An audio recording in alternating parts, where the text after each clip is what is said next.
Facing the competition. Nick, I don't think I have too much information on this, and I'll be asking you plenty of questions of how PlayStation and Xbox live up to Nintendo's competition, but I do know that Nintendo offer their online subscription service for $17.99 a year.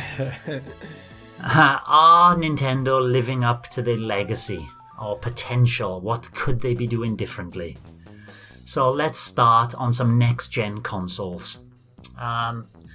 Next-gen consoles. What are PlayStation 5 doing, Nick? Well, they're just releasing a new PlayStation. Yeah. They seem to be doing what they've been doing and not shaking anything up. I think that's because it works. I think they've got like a dedicated fan base, a very sizable dedicated fan base. Surely some of those people are just people who want to play the latest COD or the latest FIFA, but they do it on PlayStation. So that's a win for Sony. They might not be able to play the latest COD in America soon. Why? Trump has issued a 45-day edict to stop any Tencent holdings or games or anything Tencent has their dirty fingers in, apparently, according to Trump. And COD is one of them. No, I read something that the games industry won't be affected at all. It's mostly for WeChat and something else. So Epic and Activision and all those companies have nothing to worry about for the minute. Ubisoft as well. I think Tencent have a 10% holding on Ubisoft. For the minute, I think that's fine. But yeah, I think Sony, they do what they do very well. I think the new console is very, very exciting. I think what the SSD technology they're using to kind of eliminate load times is really interesting, and I personally really enjoyed the presentation that Mark Cerny gave, the technical presentation, which was, I think it was in like May, possibly June, where he stood and spoke for an hour in front of cardboard cutout people because of coronavirus. But no, it was really interesting in how he detailed how things would work. And then afterwards they had their 2-hour-long games presentation, which I thought was fantastic. I think Sony's messaging so far has been really good and really positive, and I think people are responding positively to it. Like, I have no feelings either way towards Microsoft or Sony, but in my personal opinion, Sony has done a much, much better job of preparing people for the next generation, releasing information, except the price, on time, and, just slowly introducing, well, here's our controller, here's the technical breakdown of the console, here's the games you can expect to play on our console. And it's just been a nice sort of release of information. We still don't have any prices, and I think people are going to be a little bit shocked when the prices do come out. But it's interesting that they've gone with, I think so. Yeah, it's interesting they've gone with two SKUs. They've got a disc console that plays discs and a digital only console.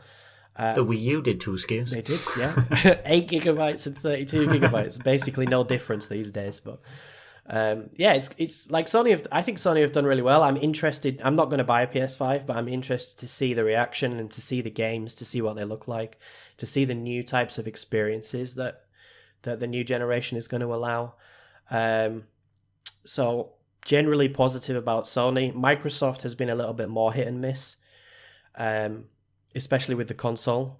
I think Microsoft are looking at the long term. I think they are as well, but I do think they've been a little bit disappointing with what they've said about the new console. They keep saying it's the most powerful console, but nothing in that presentation that we saw suggested to me that it's the most powerful console. I think it's interesting in their different design approaches, Sony and Microsoft. I can see that Microsoft are going much more all in on frame rates.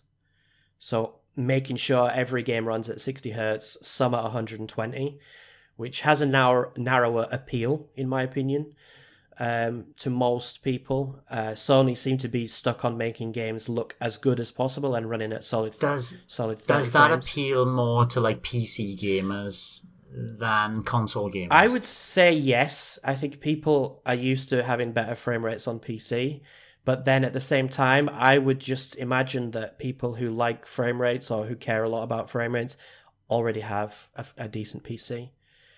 And I'm not sure if an expensive console is going to appeal to them that much when they can just basically build something that they want. Yes, probably would cost them more money, but they can configure it how they want, and then they're not locked into Microsoft's ecosystem. Steam, they can access Microsoft's ecosystem without the console. So I think Microsoft's approach is interesting because they're definitely more focused on Game Pass, whereas Sony, it seems to me, are more focused on making a Sony experience that people are used to, but making it better. Where I think Microsoft are trying to widen their appeal a little bit more. And I think Sony maybe are trying to capture some people who've become a little bit disenfranchised with Microsoft's lacking first-party games. It's definitely been the case the last 3 or 4 years for Xbox One. And I think Sony have got a very, very strong first-party lineup. Probably at this point stronger than Nintendo, I would say. Yeah, they are coming out all guns blazing for this PS5, aren't they? Yeah, and the last couple of years of the PS4 have been phenomenal. I haven't played any of the games, but I've been extremely interested in what's come out. I think Death Stranding looks like one of the best games of all time. I think Horizon also looks like a fantastic game. Ghost of Tsushima, maybe it didn't sell that well, but it looks great. I've been reading Julius's comments about it on the forums, and somebody else has been playing it. I can't remember who, or maybe Martinist. So I've been reading their conversation about it. I really hope that comes to PC. I'd love to play that game. It looks like Breath of the Wild, but sort of more sort of traditional sort of third-person action adventure than a Zelda game. And it looks beautiful. I don't know if you've seen any videos or screenshots. It looks so good. Absolutely stunning. And that photo mode is amazing. It adds effects and all that to the photo mode and all that, but yeah, it is visually a stunner. But I don't know, in terms of the competition, I think it is definitely the most exciting time ever in the gaming industry. I think like Microsoft and Sony have got two massively different approaches, and I think there will be a winner and there will be a loser. And I think in the early days it's going to be Sony. I think Sony's going to come. I think the PS5 is going to come out of the gates. Like, I think it's going to explode out of the gates. They're already ordering more machines in production, and I think Microsoft is really going to struggle at the beginning, especially for the first year or two. However, I think once Game Pass and Gold become one thing, once Halo is out and becomes established, and once some of these first-party studios that they're investing money in start releasing games, I think Game Pass is going to be a very, very, very big attraction to a lot of people. It's for me, what interests me as well is the stuff they're doing with the mobile streaming. Yeah, and that, I mean, technology. It's all coming. That's amazing. With Game Pass, xCloud. If you have a phone that can stream to a TV, if you have a PC, then you've got access to all the Microsoft games that are going to come out, which is actually impressive, isn't it? Like, it's pretty unbelievable that you can just play all this company's games, or you will be able to at least, without the console. You won't be able to play them on an iOS device. You might be in the future, not yet. Maybe not yet. Apple, but not yet. It'll change. Yeah. It'll change. Like, it's just that they're just like hashing things out now. I mean, Steam took ages to get on the Apple devices, but it's there now and it works fine. So I imagine Microsoft will get there eventually. I can imagine not buying a Microsoft, but I can imagine getting whatever they call it. I don't know what they're going to call it. Microsoft Gold, Microsoft Live. I don't know what they're going to call it once they amalgamate them together. Gold Live. I can imagine my iPad here having an Xbox controller and a hinge basically to hold my my iPad above and just play Xbox games on it. It's interesting. It really is interesting. I think it's going to be a year or two before it really takes off, maybe even longer. But it is. Yeah. I mean, if you can play Xbox Series X games on an iPad with an Xbox controller, that is basically the Switch, isn't it? Yeah. And that's it. As soon as I saw it, and they had the mobile with the kind of controllers that slotted onto the side of your cell phone, it's like they are really going for the Switch market by there as well. And in the long term, with Microsoft's infrastructure and cloud-based streaming services, as they get better as well in the future, 3, 4, 5 years, they are going to win over that kind of Switch audience as well. Yeah, I mean, the thing It's going to take time for internet capability to catch up. It's like in some countries, like if you talk about Japan or Korea, it's probably ready to go. Like people can stream these games in high quality without much issue. But I think in some parts of America with data caps, with low speeds, in some parts of Europe as well, which let's remember is Microsoft's biggest audience in America and in Europe, I don't think it's ready yet. I think it's going to take a few more years before. I mean, we've seen Stadia completely flop. I mean, that's not basically just because of internet's capability and speeds. There's a lot of negativity with the concept with Google as well. But I think, I mean, I've got an Xbox controller and I think it's fantastic. And if I could just, stream a game to my Apple TV in high quality and just play it in bed, it's the same as having the console, basically. Yes, latency will be a little bit lower, or maybe it won't be quite as stable as playing on a machine at home, but the thing is that's only going to improve with time. It's not going to get worse, it's only going to get better. So it's just a question of when it starts to get as good as playing on a console, which could be a few years away, but the potential is there. So I think Microsoft are extremely wise in investing in all that now, because I think in the future it will benefit them. But at the same time, I'm really, really happy that Sony is just doing what they've always done, but doing it better. And I think the technology they're using is very exciting in the PS5.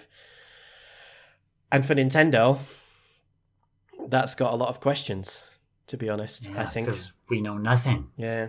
It's that one of the big problems is the development and the console cycle. Mm-hmm. Nintendo have now skewed this. PlayStation and Xbox, they're on their own development console cycles, and they're pretty much releasing consoles at the same time as each other as a competitor. Mm-hmm. Nintendo have gone whenever our next console's out is out.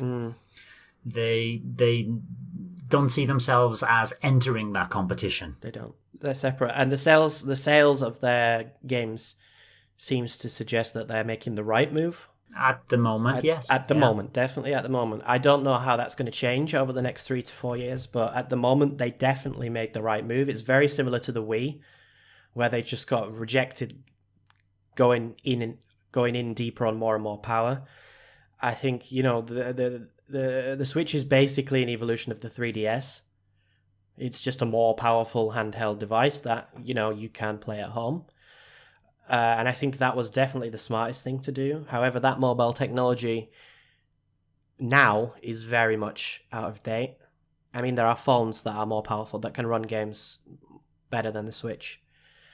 So I was really hopeful for a sort of family of Switch systems, which they talked about actually at the beginning. Yes, we've had the Switch Lite, but they still use that terminology now to describe the Switch Lite and the Switch itself, family of Switch systems. But I honestly thought it would be sort of like a phone sort of style structure where you have sort of 3 different tiers. You have an extremely powerful one, which is very expensive, and then a middle one, and then a cheaper one. And I'm quite kind of disappointed that hasn't come to fruition, because I think the way that mobile technology works, or that at least it could have worked with the Switch, was I was thinking scalability was like the main thing, where they would design a game that would be adjustable for all SKUs. And I think with Unreal Engine 5, and as sort of like engines develop and things get ported across to different consoles, I do think scalability is going to become much more important in the next generation. You're not just making a game for one system. There's going to be Xbox One S, but scalability is one thing. Will it scale all the way down to a Switch? But I mean, if it's a Nintendo developed game, it should. Yeah. Yes. And I do think it's interesting what Nintendo are going to come out with next. But saying that, Microsoft and Sony seem to understand now that an ecosystem is extremely important, that once somebody is in the ecosystem, you need to offer them something so they don't leave it.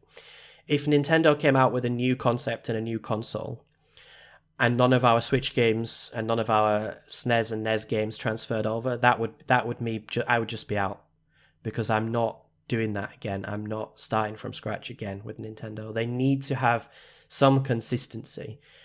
The way that the video game market is changing, like when Nintendo went from the Wii to the Wii U, we got charged for the VC games again. Yes, we could upgrade, but we still had to pay money. Yeah. There's like a 30 pence or 50 pence upgrade on it. I think backwards compatibility is, even though like statistics and data show that not that many people use it or care about it, I think it's more important for the perception of the company, that the perception that they are consumer friendly, because I don't know how many times I've bought or paid for some of these classic console games, but I'm not doing it again. So I think it just looks good for them as well. I know the next Switch will come out, Switch Pro, whatever, and they go, look, it doesn't matter which Switch you have, doesn't matter which Nintendo console, you can access all these NES, all these SNES, all these N64, whatever they're bringing out next. They're all there on whatever you want to play. Yeah, that would be the ideal thing. But then again, I don't know. Like, I think if they could stay in the sort of mobile business, I think the next Switch could be very powerful and could still be a decent price. It won't obviously be anywhere close to the new consoles, but maybe sort of Xbox One S level for sure is definitely possible in the next couple of years. My big question for Nintendo is how much streaming and cloud gaming takes off in the next 5 years.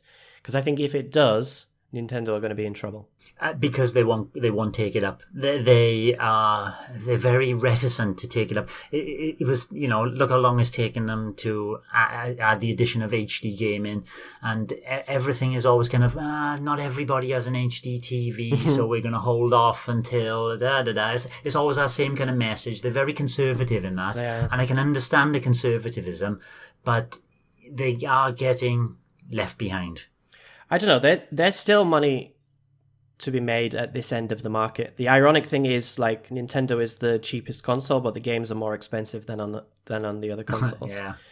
Like, you can still buy Breath of the Wild for $60, but you can buy all the big PS4 and Xbox One games for $10, $15, $20. I think I saw Doom 2016 for about $5 the other day. And I think they value their IPs extremely highly, which has, it's two sides of the coin, because yes, for them it's very good, and the sales obviously show that they should value them very highly. They should be charging $60 for these games. But at the same time, it's very appealing when you have much cheaper alternatives, and people only have so much time and so much money. And if I can get a 50-60 hour experience, like for Red Dead Redemption 2, for 20-25 quid compared to 60 quid for Paper Mario and the Origami King, for me there's no competition. Like, definitely would prefer to get a cheaper game, potentially better game. So I think time is what they're all going to be fighting for, because nobody's going to have time to play all three consoles. And I do think Sony fans will buy PlayStation, Microsoft fans will buy an Xbox, Nintendo fans will continue to buy and support and play Nintendo games. It's just interesting if that's going to shift. Like, if that fan base is going to shift. Like, all of them, I think. Maybe Microsoft has the weakest fan base overall, which is why they're the ones that are kind of pushing for new fans. And I've definitely bought into some Microsoft games. I mean, I picked up Sea of Thieves. I think Halo Master Chief Collection is absolutely fantastic. I'm very, very happy that all their stuff is coming to PC, because I wouldn't buy an Xbox. And I'm excited about Halo Infinite, and I probably will buy it day one. And this company had no money from me since the Xbox 360, so they've done the job. They've attracted me to their games, only their games, not their console, but they're pulling me away from Nintendo at the same time. So it's extremely interesting. It's fascinating how it's going to work and how it's going to turn out. And the original question that you asked me, are Nintendo living up to their legacy? They're not at all, in my opinion. We've discussed it ad nauseum on the forum. Yeah. But the Switch the last 2 years of the Switch have been extremely disappointing for me. I'm very unhappy, especially this year. I think, I'll say it again, as I said on the forum, I think if you didn't own a Wii U, the Switch is still a fantastic console. But I think if you owned a Wii U, I think Nintendo have been extremely disappointing in the last 18 months. I think the amount of ports that we're getting is becoming ridiculous now. And the ports, I don't mind the ports whatsoever. They're really, really good. I want as many people to play Pikmin 3 as possible. I want as many people to play Xenoblade.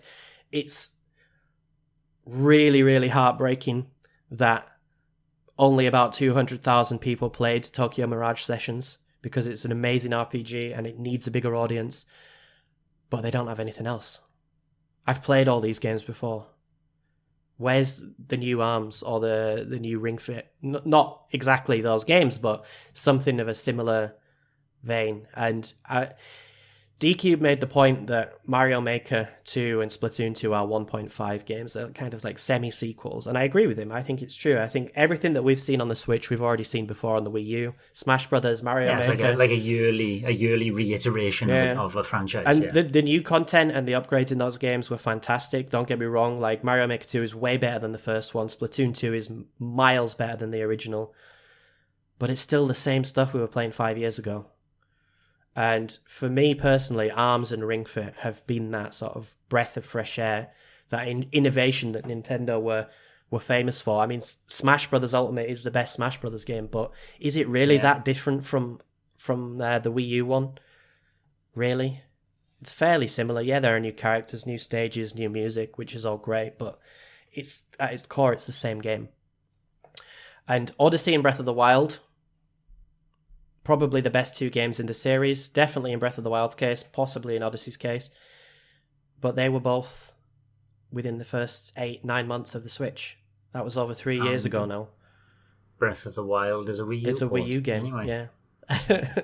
Which, well, okay, for me that didn't matter to me. I always saw it as a Switch game. I think it looks stunning and it plays fine, so I'm not too fussed about whether it's a Wii U or a Switch game, but still, like, there just hasn't been very much, has there?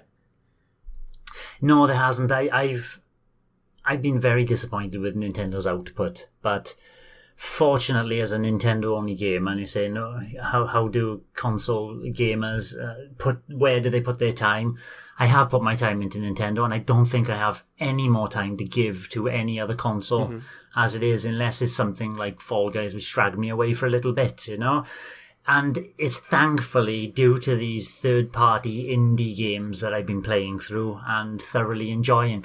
But these third-party indie games, they normally tend to be a little bit more heavily priced on Nintendo's platform, on the eShop.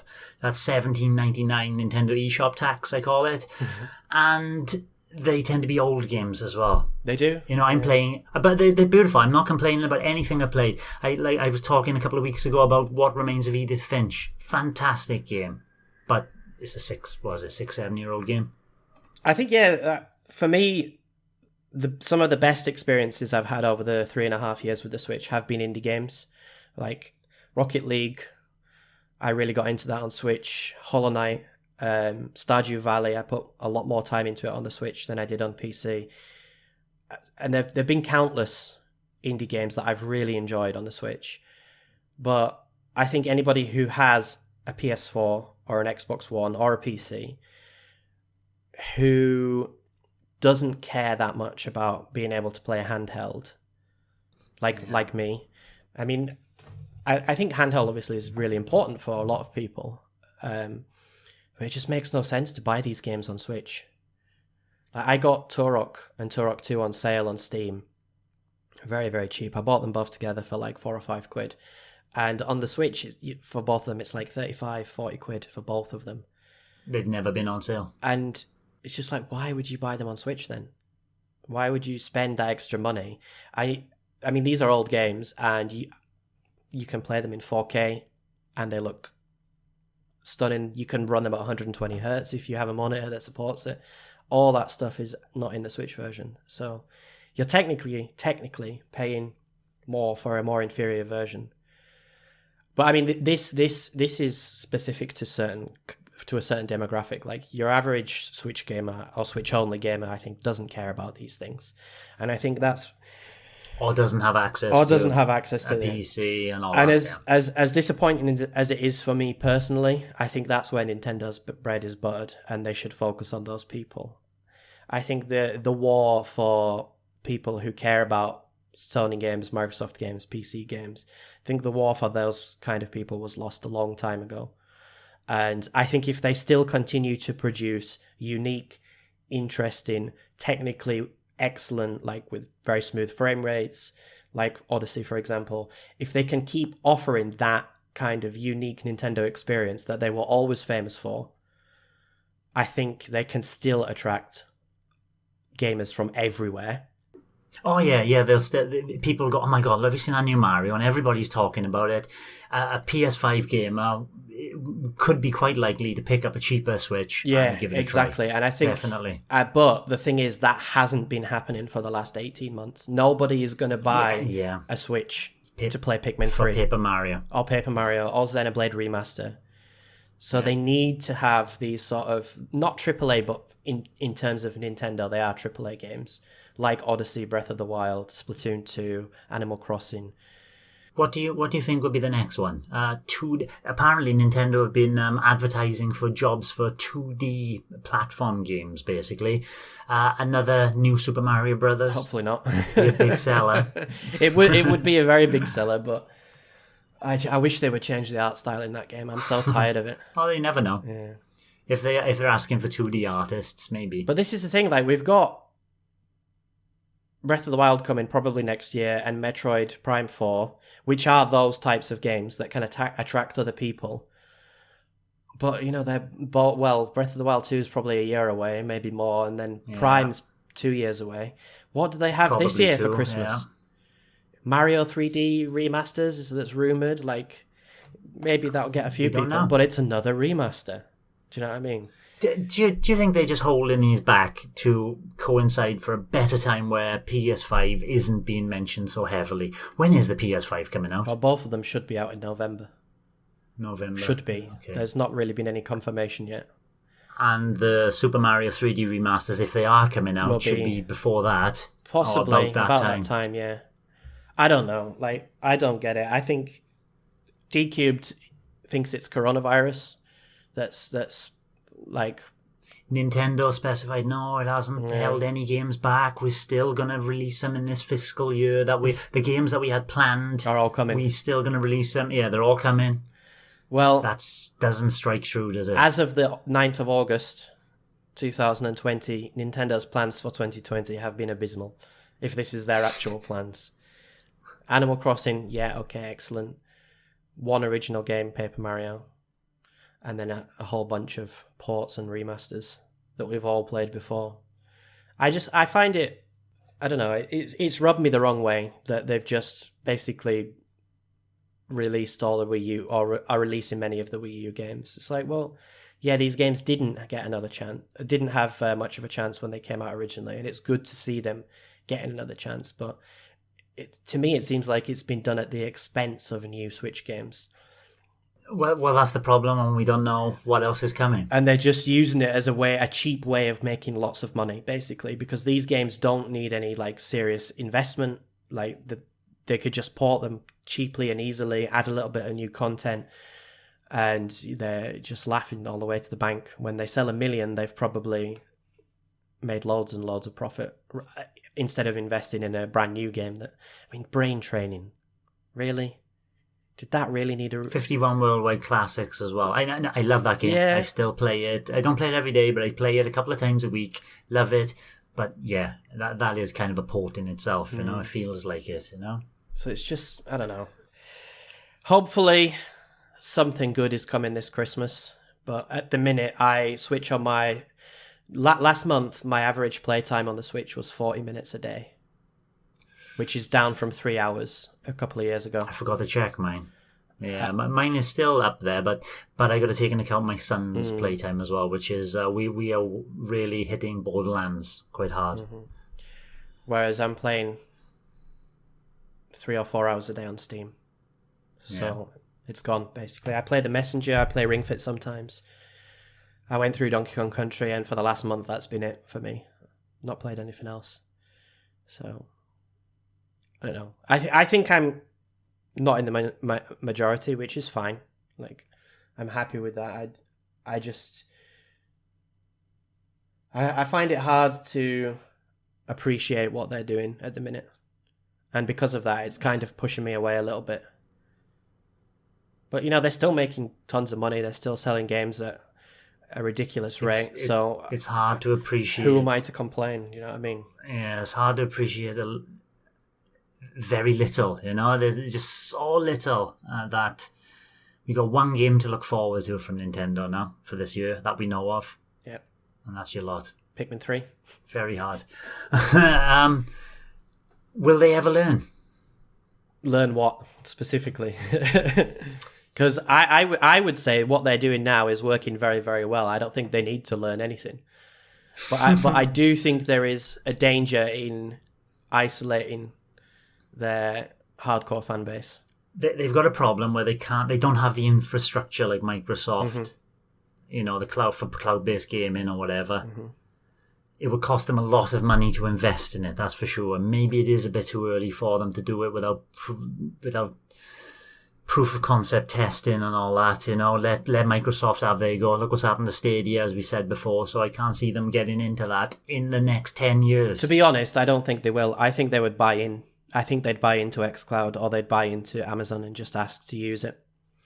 They won't invest in their own structure. No way. It's too expensive, and they judging on the last 10 years, they don't have enough experience to make it work. So yeah, I could see them, like, if cloud gaming really, really, really takes off, they'll just buy in somewhere, like they did with that mobile company.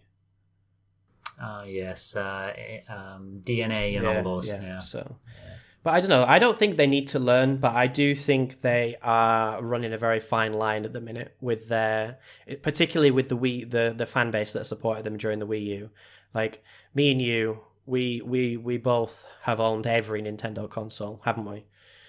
I didn't have a NES, but everything else I've had, and I do consider myself to be like primarily a Nintendo fan, a Nintendo gamer. I enjoy Nintendo games more than other games. I'm always excited for what's coming. I'm always ready to be there on day one to buy the latest console, the latest concept. And I don't think I've ever felt so far away from what the company's doing.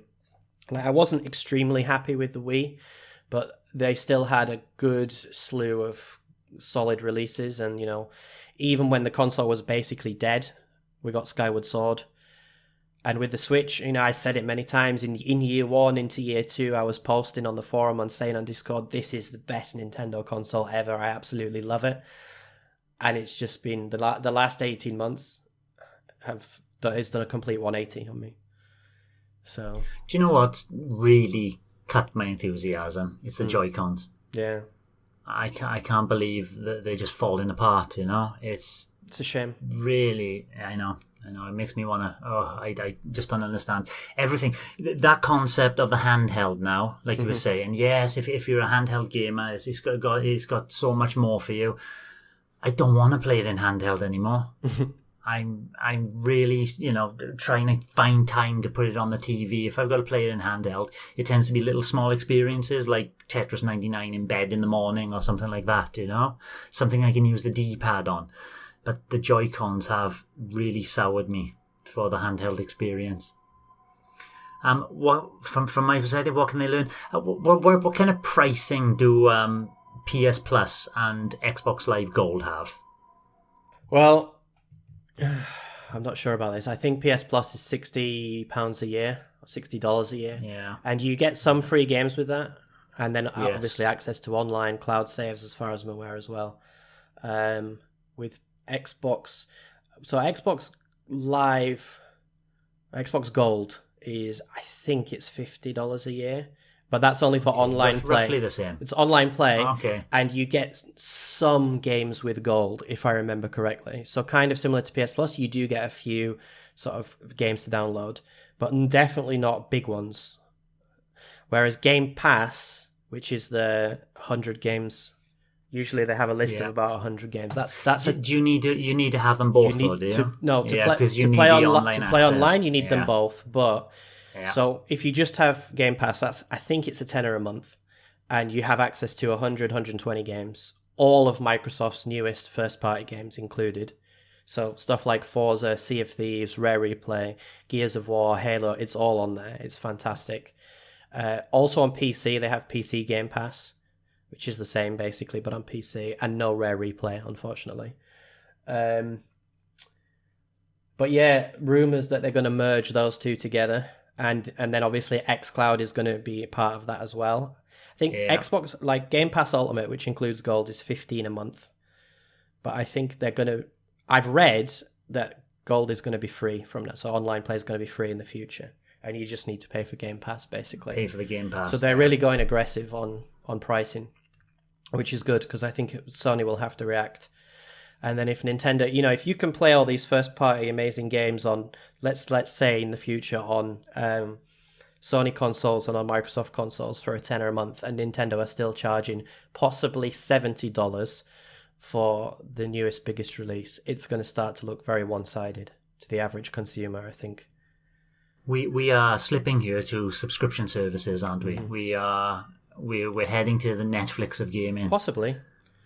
I think it's going to take a long time to get to that point. Yeah, I can see it 5 to 10 years. But I do think it might be one of those industries that sort of coexists, because even cinemas have subscription services. So you pay a month and you can see any 4 films. And I think the gaming industry will be similar, whereas many people will subscribe, but there will still be a good chunk of people who just want to pay to play something, possibly to resell it or to have it on their account forever. So I do think it's not going to be as simple as Netflix, where basically everybody just pays for a streaming service and music as well. I do think gaming will be a little bit different. I do think there'll still be an audience to buy something. So, but it's definitely going to affect pricing a lot, which is going to be interesting. I'm looking forward to it. See how Nintendo can adapt to it, and if they can adapt to it, provide their services, online services, and what is going to change. From what I can see, what they're doing at the moment, it's not good enough. Yeah. Well, that's to us. I think to a lot of people, what Nintendo are doing is perfectly acceptable. So. And when I look at some of the families and all that who I know who own Nintendo Switches in Taiwan, they haven't even got online services. They're not interested in that kind of thing. They just want something to shut the kids up. Buy a Mario Kart, stick them in a corner, done. Yeah. It's going to be interesting. I'm really looking forward to the next 6 months and having these consoles out and the reaction to them. It's very, very exciting times. I think maybe Nintendo's plan all along is just to sort of sit quietly in the background. And then once all the fanfares died down early next year, they can just say boom, boom, boom, boom. Breath of the Wild 2, Metroid Prime 4, a new Mario game. Switch Pro. Yeah. So maybe that is the plan and they're just being very hush-hush about it. But we always say stuff like this, don't we? Metroid Prime Trilogy is coming soon. It's all nonsense. To be honest, I think they're struggling with HD development. I think that's the problem. Still. Yeah. But who knows? Exciting times though, but just not for us. Yeah, it is. Yeah. Let's see what Nintendo do learn, like I said, if they do. Or let them go their own way and keep on surviving. Yeah. Let's have a look. What the future holds, we don't know. Nothing else to add, Nick? I think that's it. I think we've covered a lot there, I think. I told you do more talking than me. Thanks for watching, and don't forget to hit the subscribe button and give us a like if you've enjoyed our content. You can also check out our other great content on Twitter, Facebook, Instagram, and the N-E Café podcast from all good podcast providers. Just follow the links in the description below.